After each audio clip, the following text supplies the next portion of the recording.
would you do this? We did it because you deserve it.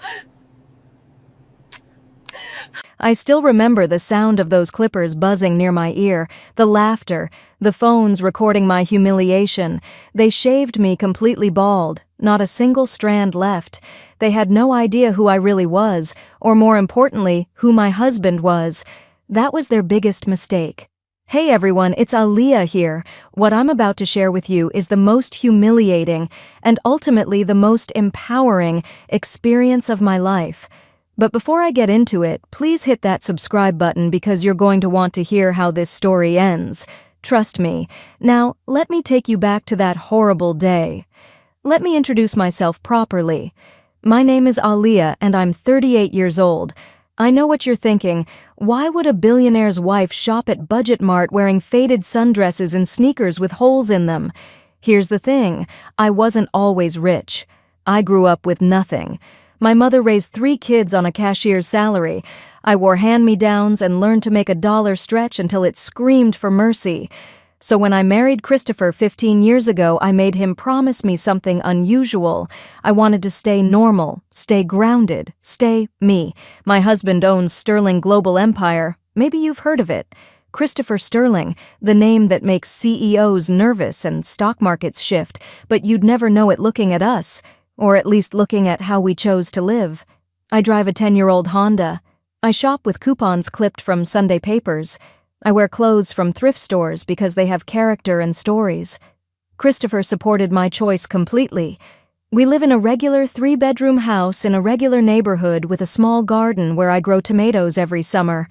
Money doesn't define me. At least, that's what I believed before everything happened. It was a Tuesday morning, just another grocery run. I wore my favorite yellow sundress, faded from 100 washes but comfortable like an old friend. My sneakers had holes in them. I didn't care. I had my reusable shopping bags, my carefully organized coupon folder, and my list written on the back of junk mail. I was happy, content with my life. I had no idea that in less than an hour, everything would change. I saw them the moment I walked into the store. 3 women in expensive workout clothes that probably cost more than most people's monthly rent, dripping in designer bags and that particular kind of confidence that comes from never being told no. Jessica, Monica, and Patricia. I'd seen them before on my weekly trips. They always stared, always whispered. I usually ignored it because their opinions meant nothing to me. But today felt different. There was something predatory in the way they looked at me, like sharks circling something they perceived as weak. I was in the produce section, carefully selecting tomatoes and checking them for firmness, when I heard Jessica's voice cut through the quiet store. "Oh my God, is she wearing the same dress from last week?" Monica laughed, that cruel tinkling sound that some women perfect over years of looking down on others. "Probably can't afford another one." Poor thing. I felt my cheeks burn, but I kept picking tomatoes, pretending I couldn't hear them. Patricia walked closer, her perfume overwhelming and expensive. "Honey, there are shelters that give free clothes, you know. You don't have to live like this." I tried to walk away, pushing my cart toward the canned goods aisle, hoping they'd lose interest. But Jessica stepped in front of my cart, blocking my path with a smile that didn't reach her cold eyes. "We're just trying to help you, sweetie." No need to be rude. I looked at her, really looked at her, and said as calmly as I could manage, "Please, I just want to shop." Monica grabbed my cart from the other side, trapping me between them. "You know what? You need a complete makeover. That hair, that dress, those shoes, it's all wrong." I felt my heart racing. Other customers were watching now, some with curiosity, others with that careful look people get when they know something bad is happening but don't want to get involved. Nobody said anything. Nobody helped. That's when Patricia pulled something from her designer bag, professional hair clippers, the kind barbers use. I froze. I couldn't believe what I was seeing. This couldn't be real. This was a grocery store on a Tuesday morning. Things like this didn't happen in real life. Jessica grabbed my arm with surprising strength. "Hold still. We're giving you a fresh start. Trust us. You'll thank us later." I tried to pull away, twisting and pulling, but Monica grabbed my other arm and held it tight against my side. I looked around desperately for help, but people just turned away, uncomfortable witnesses to something they pretended not to see. The buzzing sound started, and I felt the clippers touch my head, cold metal against my scalp. I screamed. I begged them to stop. Please, please don't do this. But they didn't stop at patches or sections like some cruel joke. They kept going. Jessica held my head steady with both hands while Patricia worked the clippers methodically. Finish it, Patricia. All of it. If we're doing this, let's do it right. I felt the trimmer going over my entire head, front to back, side to side, crown to nape. They shaved me completely bald, not a single hair left on my head. Monica was filming everything, her phone camera pointed right at my face, capturing every tear, every moment of my humiliation. This is pure gold. This is going to get so many views. When they finally let go of me, I collapsed to my knees right there on the grocery store floor. My hands went immediately to my head, completely smooth, completely bald. All my hair, the hair I'd been growing for 3 years, was gone. Every single strand was scattered on the floor around me like fallen leaves. They walked away laughing, actually high-fiving each other like they'd accomplished something. Patricia shouted back over her shoulder, "You're welcome. Now you look cleaner. Maybe invest in a wig." Their laughter echoed through the store as they headed toward the checkout. The store manager finally came over, wringing his hands nervously. "Ma'am, I'm so sorry. I don't know what to say. They're regular customers and I couldn't even speak. I couldn't form words." I just gathered my bags with shaking hands and ran out of that store as fast as I could, leaving my cart full of groceries abandoned in the middle of the aisle. I sat in my car for what felt like hours, but was probably only minutes, touching my bald head over and over, crying so hard I could barely breathe. I looked at myself in the rearview mirror and didn't recognize the person staring back at me. I looked destroyed, broken, like someone had taken away not just my hair but my dignity, my humanity. My hands were shaking so badly I couldn't even get my keys in the ignition. I wanted to call Christopher, needed to hear his voice, but I was too ashamed. How could I tell him what happened? How could I explain that I'd let 3 strangers humiliate me like this? What I didn't know was that someone had already called him. Kevin, the teenage cashier who always smiled at me and helped me load heavy items into my cart, had witnessed everything. This sweet 17-year-old kid with braces and kind eyes had recorded the whole thing on his phone from the security camera feed and called Christopher's office directly. Later, Christopher told me exactly what Kevin said, and it still makes me cry. "Mr. Sterling, I don't know if you remember me, but your wife shops here every Tuesday. She's always nice to everyone, always says please and thank you. Sir, something terrible just happened to her. These women, they attacked her. They shaved all her hair off while everyone just watched. She's sitting in her car crying, and I think she needs you. You need to come now." Christopher was in a board meeting with international investors from 7 different countries when he got Kevin's call. He stood up mid-presentation, mid-sentence, when his assistant rushed in and whispered that it was an emergency about me. He didn't ask questions, he didn't hesitate. He just said one word, "Where?" He left billion-dollar deals on the table, walked out on contracts that men wait years to negotiate, and headed straight to his car. On the drive over, he made calls. His head of security, his legal team, his chief of operations. One message, delivered in that calm, terrifying voice he uses when he's truly angry. "Mobilize everything, now." I was still in my car, trying to find the courage to drive home, when I saw them coming. 4 armored SUVs, sleek and red like drops of blood, pulled into the Budget Mart parking lot. They moved with precision, surrounding the building like a military operation. Men in tailored suits stepped out, professional and intimidating, the kind of men who look like they could end you with a phone call. Then Christopher stepped out of the lead vehicle, and my breath caught in my throat. He wasn't in the casual clothes he'd worn to work that morning. He was in full power mode. His 3-piece burgundy suit, the one he wears when he needs people to remember exactly who he is, the one that costs more than most cars. He came straight to my car, and his security team formed a protective barrier around us, blocking out the world, blocking out the stares of people who were starting to gather and watch. When I lowered my window, his face— I'll never forget the look on his face. The most powerful man I know, the man who commands empires and makes millionaires nervous, had tears in his eyes. He saw my completely bald head, my tear-stained face, the broken expression I couldn't hide. His jaw clenched so hard I could see the muscles working. His hands formed fists at his sides, and for a moment, I thought he might actually hit something. Who did this? It wasn't a question, it was a command, delivered in a voice that made the temperature drop 10 degrees. I told him everything, every detail, every word they'd said, every moment of the humiliation. He listened silently, his face getting harder and harder with each sentence until he looked like he was carved from stone.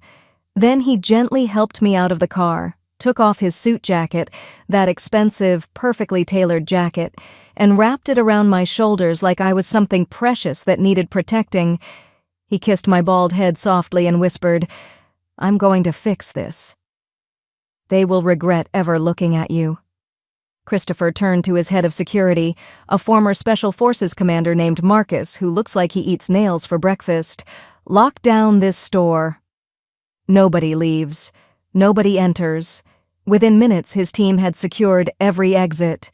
Police cars arrived. Apparently, Christopher had them on standby from the moment he got the call. He walked into Budget Mart like he owned it, and I followed, still wrapped in his jacket, still shaking but feeling something new rising inside me.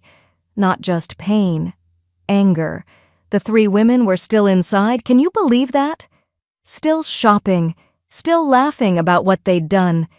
They hadn't left because they felt untouchable, protected by their money and their social status and the fact that people like them never face consequences.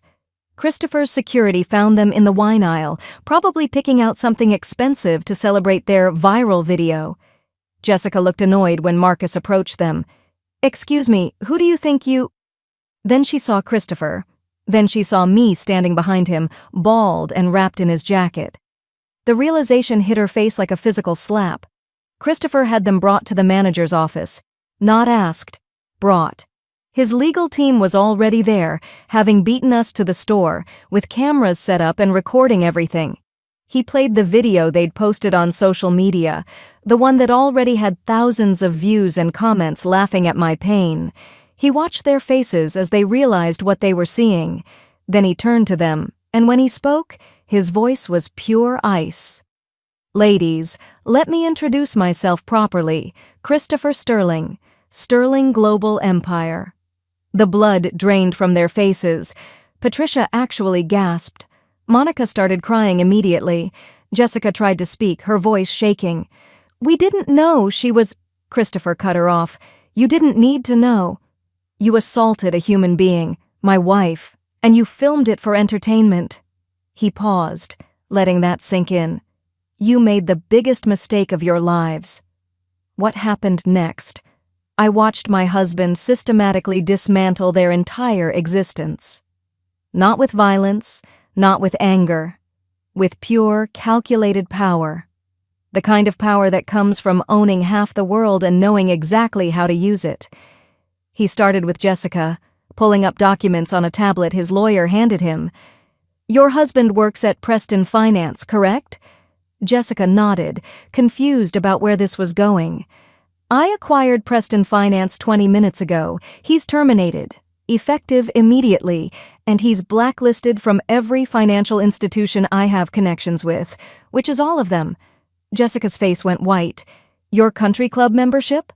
"I own that club now. Your membership is revoked. Your daughter's private school, Westmont Academy? I'm a major donor. In fact, I'm the major donor. She's expelled, effective today, for her mother's criminal behavior."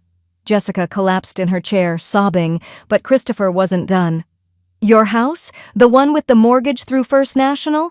I own First National. Foreclosure proceedings begin tomorrow." Then he turned to Monica, who was shaking so hard she could barely stand. "Your family's restaurant chain, Antonio's, correct? Struggling, I hear. Tough market. Monica nodded, tears streaming down her face. Every supplier you use? Every vendor? I control them. Contracts canceled. Every lease on every location? I'm the landlord. Eviction notices filed. That car you drove here, the white Mercedes, financed through Sterling Capital. Being repossessed as we speak. Monica screamed, actually screamed, and fell to her knees begging. Christopher didn't even blink. Your sister's wedding venue? Booked at the Sterling Grand Hotel? Cancelled. No refund. Patricia thought she was safe because her uncle owned the store. She actually looked relieved for a moment, like family would protect her. Christopher turned to her last, and I saw something absolutely cold in his eyes. Your uncle, Mr. Harrison, has been trying to sell this place for months. Did you know that? Financial troubles. Bad investments. Desperately needs cash. Patricia's relief started to crack. Congratulations, Patricia. I just bought it. For cash. Well below market value. He had no choice. I own his mortgage company too. Every property he owns is leveraged through companies I control. He paused. You're fired. Your uncle is fired. Every employee who watched my wife being attacked and did nothing is fired. This store will be demolished.